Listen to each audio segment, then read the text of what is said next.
Hi hello welcome to జాట్ TV. Tirupati laddu సువాసన భరితంగా ఉండటం కోసం 2018లో అదనంగా 87,750 కేజీల నెయ్యిని 3,75,00,000తో కొనుగోలు చేసింది చంద్రబాబు ప్రభుత్వం. చంద్రబాబు హయాంలో లడ్డు వాడే నెయ్యి కల్తీ జరిగిందని అనడానికి ఈ కొనుగోలే సాక్ష్యం. అందుకే నెయ్యి కల్తీ విషయంలో 2014 నుండి సిబిఐ ఎంక్వైరీ వేయించే దమ్ము చంద్రబాబుకు ఉందా అని ప్రశ్నించారు టీటీడీ మాజీ చైర్మన్ భూమన కరుణాకర్ రెడ్డి. వాళ్ళకే ఉన్న భక్తినంతా కూడా ఒలకబోసినారు. ఈ పాటికే అర్థమై ఉంటుంది.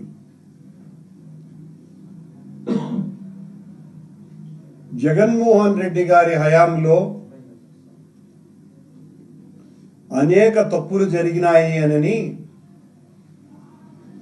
చంద్రబాబు నాయుడు గారు జగన్మోహన్ రెడ్డి గారి హయామంతా మాట్లాడి, జగన్మోహన్ రెడ్డి గారు దిగిపోయిన తర్వాత కూడా అసాధారణమైనటువంటి ప్రతిభావంతుడైన జగన్మోహన్ రెడ్డి రాజకీయ జీవితాన్ని సమూలంగా నాశనం చేయటానికి ఎన్ని రకాలుగా ఎవరినైనా వాడుకునే ప్రయత్నం నిరంతరం చేస్తూనే ఉన్నారు, చేస్తూనే ఉంటారు. అందులో ఈ రోజున ఇప్పటి వరకు వారు వ్యవస్థల్ని వాడుకుంటూ వచ్చినారు.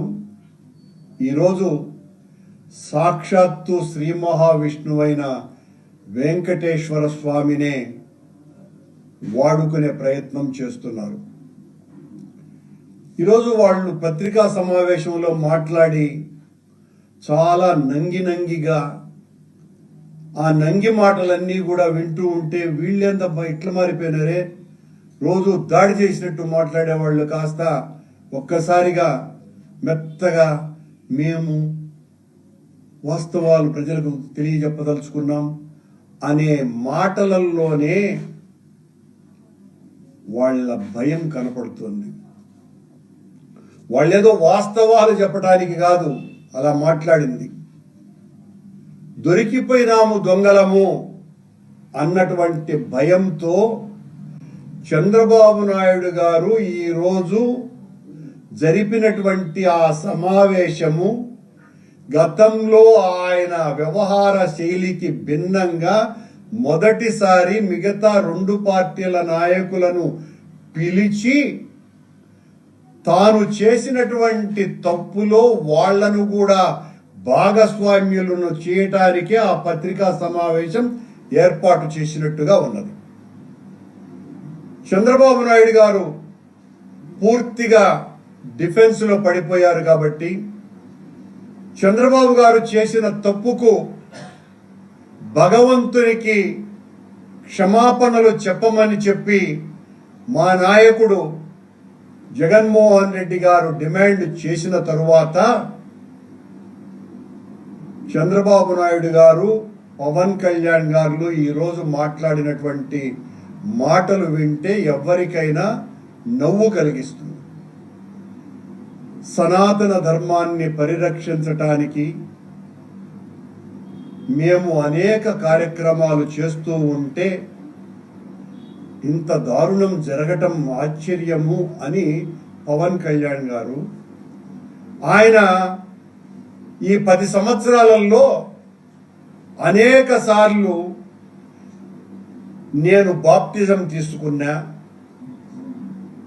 మా నాయన సాక్షాత్తు దేవుడి దీపారాధనలోనే సిగరెట్టు ముట్టించేవాడు, మా ఇంట్లో ఏ రకమైనటువంటి దైవ పూజలు జరగవు, ఇలాంటి మాటలు ఎన్నోసార్లు చెప్పినాడు.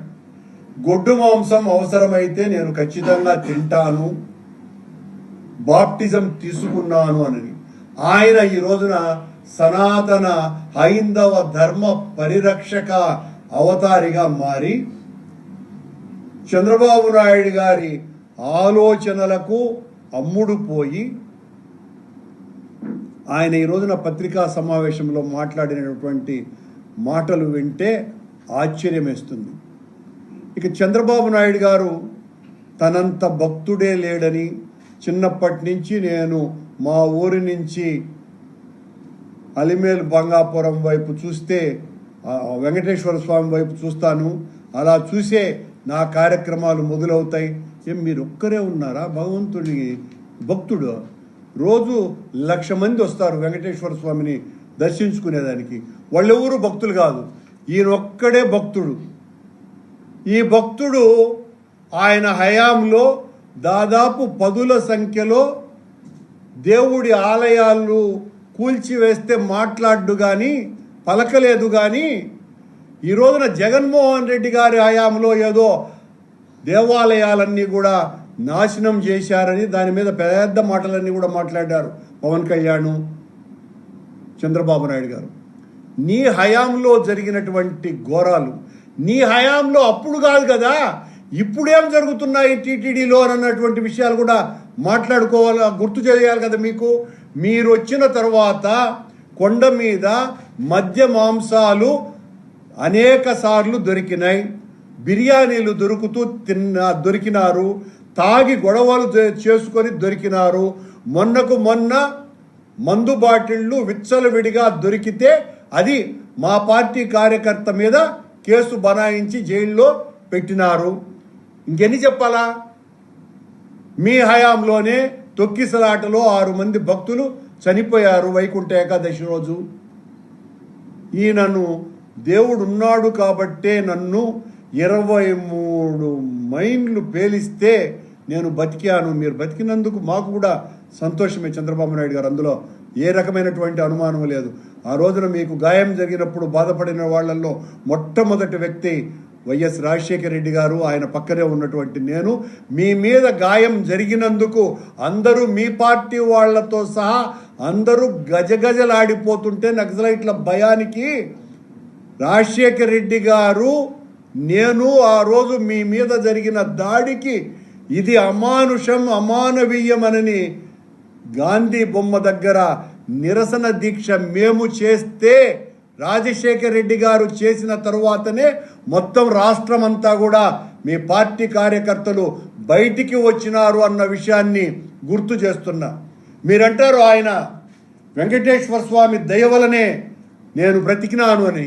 ఎస్, ఖచ్చితంగా వెంకటేశ్వర స్వామి దయ వలనే బ్రతికినారు. కానీ మీరు చేసినటువంటి మంచి పనుల వలన అని చెప్పుకుంటున్నారు. మరి మీరు చేసినటువంటి మంచి పనుల వల్ల అయితే వెంకటేశ్వర స్వామి అలిపిరి దగ్గరనే మీ మీద బాంబుల ప్రయోగం ఎందుకు చేయించినారు అనే ప్రశ్న ఒకటి వస్తుంది కదా. మీ మీద అది కూడా రాకూడదు కదా. చంద్రబాబు గారు, మిమ్మల్ని మీరు ఏమి చెప్పినా నమ్మించటానికి మీకు పత్రికలు ఉన్నాయి, ప్రసార మాధ్యాలు ఉన్నాయి అన్నటువంటి గర్వంతో ఆ రోజున సెప్టెంబర్ 20, 2024 మీరు జగన్మోహన్ రెడ్డి గారి పాలనలో మీరు అన్నటువంటి మాట,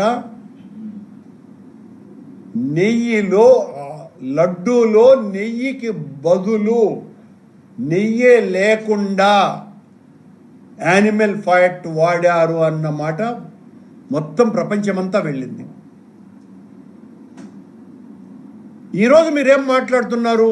ఆ రోజు మీరు మాట్లాడినటువంటి మాటల మీదనే సుప్రీంకోర్టుకు మా వైవి సుబ్బారెడ్డి వెళ్ళటం కారణంగా సుప్రీంకోర్టు ప్రధాన న్యాయమూర్తే మిమ్మల్ని మందలించి సిబిఐ నేతృత్వంలో సిట్టును ఏర్పాటు చేసినాడు. సిట్టులో ఏర్పాటు చేసినటువంటి దాంట్లో 2 మీ పోలీసు అధికారులు మీకు కావలసినటువంటి వాళ్లే ఉన్నారు. ఈరోజు వాళ్ళు ఇచ్చినటువంటి రిపోర్టే కదా కోర్టుకు సిబిఐ నివేదిక. దాంట్లో ఆ రోజున మీరు ఎన్డీడీబీ నివేదికను చూసే నేను మాట్లాడినాను అని చెబుతున్నారు. ఎన్డీడీబీ నివేదికను ఈరోజు కూడా చెప్తున్నారు. ఎన్డీడీబీ నివేదికలో అనుమానాస్పదమైనటువంటి ఉన్నాయి. దానికి కారణం ఆ పశువులు మేసేటువంటి మేత కూడా కారణం అన్నటువంటి విషయాన్ని మాత్రం పక్కకు లాగేస్తున్నారు. అనేక విధాలుగా అవి జబ్బుపడినటువంటి ఆవులై ఉండవచ్చును, లేదా తినేటువంటి మేత మీద ఆధారపడి ఈ రకమైనటువంటి అతి స్వల్పమైన మార్పులు ఉండే అవకాశం ఉంది అన్నటువంటి విషయమే కదా ఎన్డీడీబీ రిపోర్ట్ ఇచ్చింది. కానీ మీరేం చెప్తున్నారు? ఈరోజు కూడా మాట్లాడుతున్నారు యానిమల్ ఫ్యాట్ కలిసింది అన్నటువంటి విషయం. మళ్ళీ సిట్టు ఏర్పాటు చేసిన తరువాత పంపినటువంటి రిపోర్ట్స్లో వచ్చినటువంటి రిపోర్టుల గురించి మీరు అసలు మాట్లాడటమే లేదు. మాట్లాడకపోగా మీరు ఏదైతే ఆవు కొవ్వుతో నెయ్యి కలిపినారు, ఆవు కొవ్వుతో లడ్డూలు చేసినారు అని చెప్పినారో ఆ ట్యాంకర్లను తిరిగి మీరే లడ్డూలు తయారు చేయించినారు గుళ్ళకి పంపించి. అది కూడా సిట్ రిపోర్ట్లో ఉంది కదా. ఏ ఆవు కొవ్వు అని మీరు చెప్పారో ఎన్డీడీబీ రిపోర్టు ప్రకారం ఆవు కొవ్వుతో లడ్లు తయారు చేశారని చెప్పారో ఆ 4 ఇచ్చింది. ఎన్డీఆర్ఐ రిపోర్టులో ఏదో కొరియా నుంచి వచ్చినటువంటి వీళ్ళ సొంత కవిత్వం. కొరియా నుంచి మేము కొద్ది మందిని అడిగినాము, మా ఎక్స్పర్ట్స్, ఇంత ఎక్స్పర్ట్సే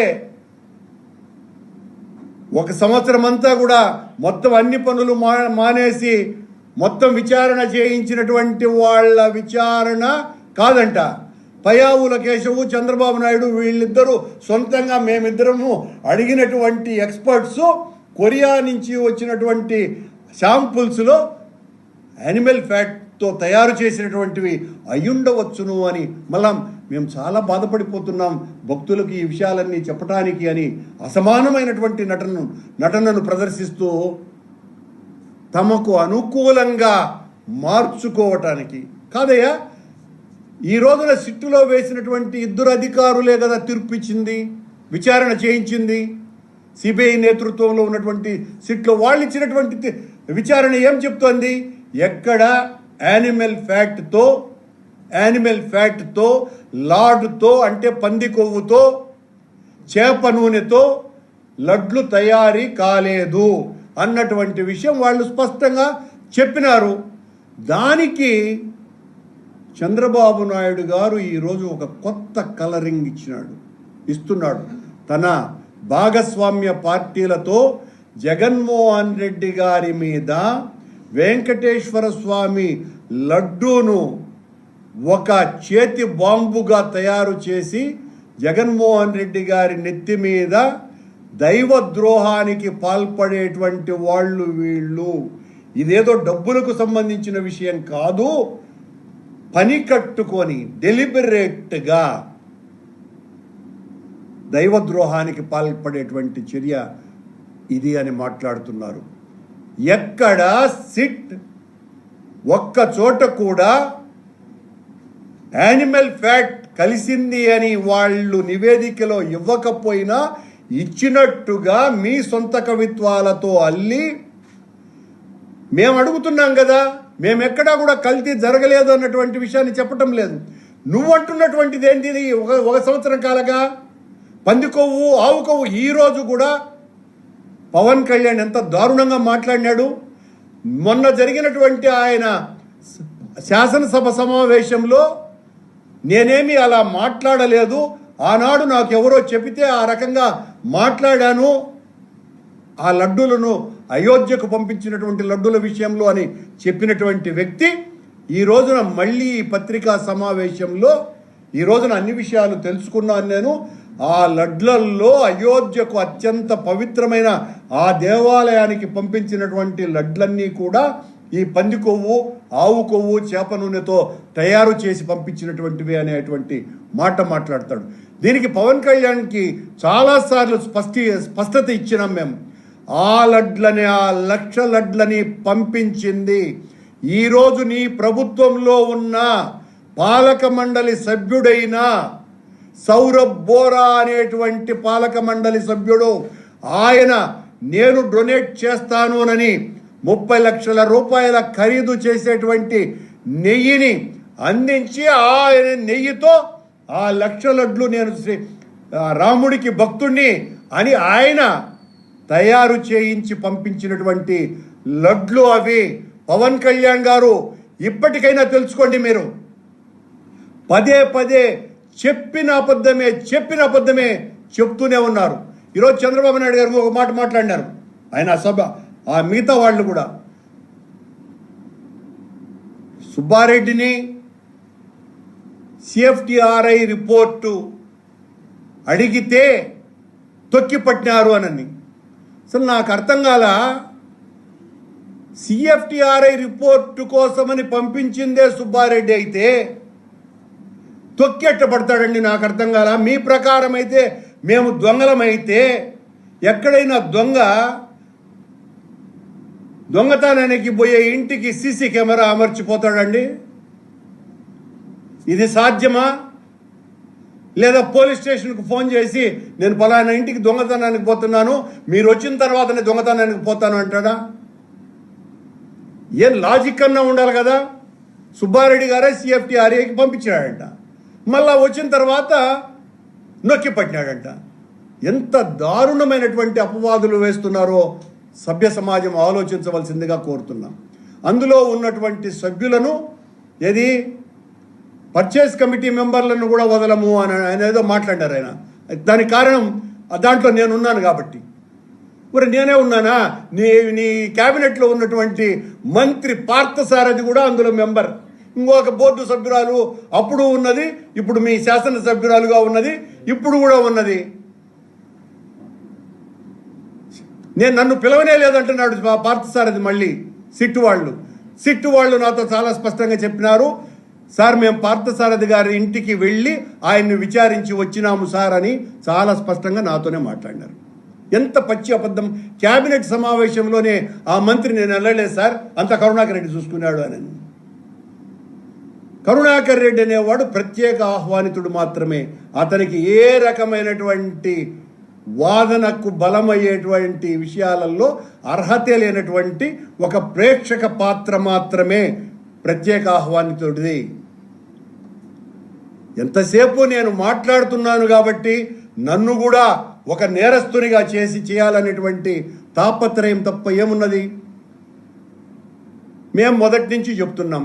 ఈ రోజున వాళ్ళ పత్రికా సమావేశంలో మేము సడలించటము ద్వారా, నిబంధనల్ని సడలించటము ద్వారా ఈ రకమైనటువంటి వాళ్ళు, అర్హత లేనటువంటి వాళ్ళు వచ్చినారు అన్నటువంటి మాటకు కూడా నేను వివరణ ఇచ్చిన.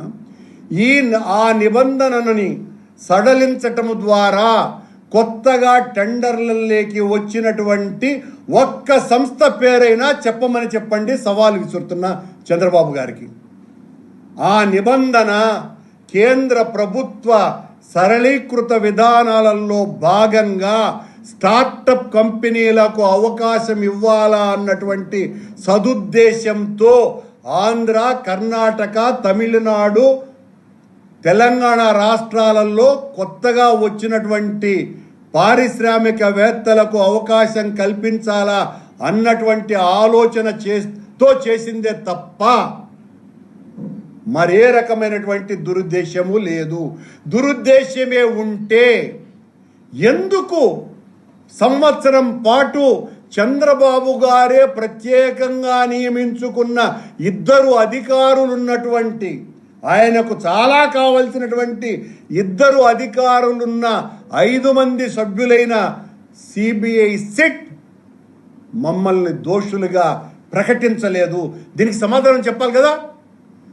దొరికిపోయినాం దొంగనని ఈ రోజున ఇంత బాధ కలుగుతోంది, ఇంత ద్రోహం చేసేస్తున్నారు.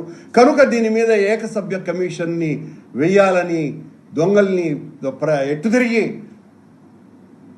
పట్టుకుంటాము అని మాట్లాడుతున్నారంటే, మీరు ఏకసభ్య కమిషన్ వేసి మమ్మల్ని నేరస్తులుగా చెయ్యాలా అన్నటువంటి ప్రయత్నం తప్ప మరి ఇంకేమన్నా ఉందా? ఏమీ లేదు. మీ హయాంలో ఈ రోజున ఎవరైతే నేరస్తుడుగా ఉన్నాడో ఆ నేరస్థ డైరీ సంస్థ ప్రీమియర్ డైరీ 14వ సంవత్సరం నుంచి 19వ సంవత్సరం వరకు 80% పైగా సరఫరా చేసింది ఈ ప్రీమియర్ డైరీనే. ఆయన అంటున్నాడు పవన్ కళ్యాణ్, నువ్వుల నూనె ఇంత ధరకు వస్తుంది, నెయ్యి 350 రూపాయలకి ఎట్లొస్తా ఉంది అని. పవన్ కళ్యాణ్ గారు మీ చంద్రబాబు గారి హయాంలో ఈ premier dairy 200. Hi, this is Swathi. Like చేయండి, షేర్ చేయండి, కమెంట్ చేయండి అండ్ సబ్స్క్రైబ్ చేయండి GR TV.